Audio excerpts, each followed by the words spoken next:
B117.004. Di sini saya akan menjelaskan pemahaman saya tentang penyutradaraan. Itu bahan bacaan saya ambil dari internet di Cerita Angin file WordPress. Nah, di situ saya membaca tentang penyutradaraan adalah proses, cara, atau perbuatan menyutradarai. Contohnya dalam bidang ilmu penyutradaraan dan produksi film. Nah, penyutradaraan ini yaitu kata dasarnya adalah sutradara. Nah, sutradara ini adalah pengarah atau yang bertanggung jawab tentang berjalannya sebuah pementasan. Berhasil tidaknya sebuah pementasan teater atau drama dan lain-lainnya itu sangat tergantung dengan kepiawaiannya seorang sutradara tersebut. Nah, sutradara ini kedudukannya paling tinggi. Jadi, sutradara ini harus memahami atau harus yang paling paham tentang mengenai hal-hal berjalannya sebuah pementasan. Oleh karena itu, pekerjaan dari seorang sutradara ini yaitu dimulai sejak merencanakan sebuah pementasan. Yaitu yang pertama menentukan lakon, menentukan pemain, menentukan bentuk dan gaya pementasan. Memahami serta mengatur blocking, serta melakukan serangkaian pelatihan dengan para pemain dan seluruh pekerja artistik hingga karyawan lainnya, sampai sebuah pementasan itu benar-benar siap untuk berjalan dipentaskan. Penyutradaraan ini atau seorang sutradara yang akan menentukan lakon yang akan dimainkan. Nah, seorang sutradara ini bisa memilih lakon yang sudah tersedia atau karya orang lain, atau bisa juga membuat lakon karya sendiri.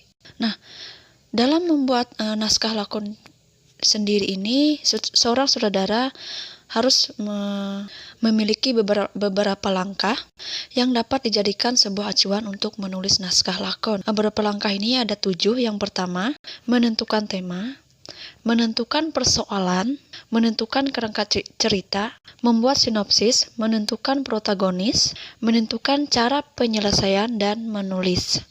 Yang kedua, sutradara juga harus menganalisis lakon. Analisis dasar ini adalah telaah unsur-unsur pokok yang membentuk lakon. Unsur-unsur pokok ini yang akan dianalisis oleh sutradara adalah yang pertama, pesan lakon, konflik dan penyelesaian, serta karakter tokoh tersebut. Yang ketiga, unsur interpretasi. Nah, dalam unsur interpretasi ini terdapat unsur latar, pesan, serta penokohan. Yang keempat, konsep pementasan. Yang pertama, pendekatan gaya pementasan. Yang kedua, pendekatan pemeranan dan gambaran tata artistik. Nah, sutradara juga yang kelima ini itu memilih pemain, baik itu secara fisik dan kecakapan seorang pemain tersebut. Yang keenam juga menentukan bentuk dan gaya pementasan. Dan yang ketujuh, blocking. Nah, seorang sutradara ini diwajibkan untuk dapat menentukan atau memahami cara mengatur pemain di atas pentas. Sutradara juga menjadi koordinator dalam menentukan atau menyelesaikan tugas-tugas akhir. Jadi, penyutradaraan ini bisa dibilang tentang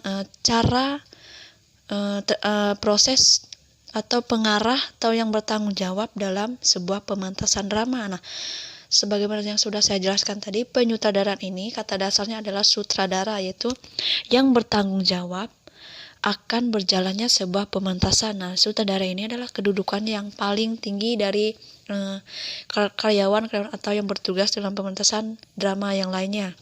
Sutradara inilah yang bertanggung jawab memilih para pemain atau para orang yang akan memainkan sebuah drama. Nah, sutradara ini juga yang akan menentukan kapan pemain itu masuk, kapan pemain itu berhenti, kapan pemain itu melakukan adegannya. Jadi semua tergantung dari arahan atau kata-kata seorang sutradara. Jadi pekerjaan dari seorang sutradara ini sangat bertanggung jawab dan sangat-sangat harus memiliki kreativitas atau kepiawaian yang lebih daripada pegawai-pegawai lainnya. Karena dia seorang sutradara ini juga bisa disebut sebagai dalam perusahaan itu adalah bosnya pementasan drama. Tidak sembarangan untuk menjadi seorang sutradara, karena seorang sutradara ini harus memiliki kreativitas dan kepiawaian dalam sebuah pementasan atau yang lebih memahami bagaimana jalannya sebuah pementasan dan yang lebih mengetahui konsep pementasan. Mungkin itu saja yang dapat saya jelaskan tentang penyutradaraan atau bisa disebut dengan sutradara. Saya ucapkan terima kasih.